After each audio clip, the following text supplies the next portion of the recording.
श्री नवीन पट्टनायक महोदय अध्यक्षतार parliamentary party meeting बसी आज आम समस्त एक खुशीर दिन कारण आमर दलर सभापति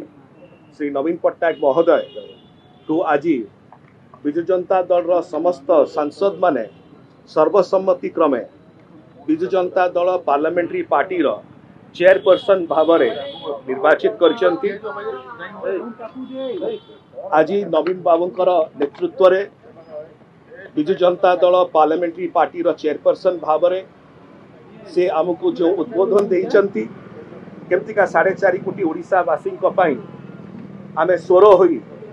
जो अनेक सब प्रसंग गुड़िक रही स्वतंत्र राज्य पाइया मान्यता हो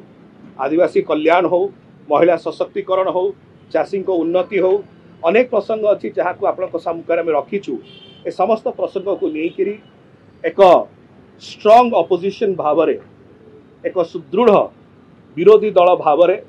पार्लियामेंट में उपस्थापना करवा आपण माने विगत पार्लियामेंट सेशन जदियो कम दिन रहा आपण मैंने देखी कि प्रकार भाव विजु जनता दल राज्यसभा जोरदार विरोध करथिला केंद्र सरकार को एवं एथुरु गोटे जिनस स्पष्ट होछि जे विजु जनता दल मान्यवर दलर सभापति एवं विजु जनता दलर संसदीय दलर चेयरपर्सन नेतृत्व रे आमे आगोछु एवं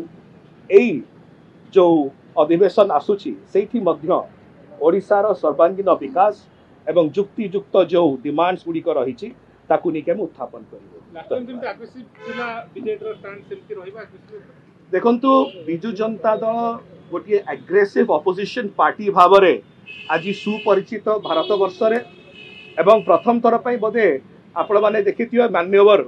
प्रधानमंत्री उद्बोधन बेलू विजु जनता दल प्रथम अपोजिशन पार्टी थिला जी वॉकआउट करथिला परवर्ती समय इंडिया ब्लॉक वॉकआउट करथिला एथुरु आपण जिनस स्पष्ट बुझी पारुथिबे कि प्रकार भाव में गोटे एग्रेसिव असर्टिव कंस्ट्रक्टिव एवं स्ट्रॉन्ग अपोजिशन भाव में विजु जनता दल कार्य करुच्ची आगुक मध्य करिबा।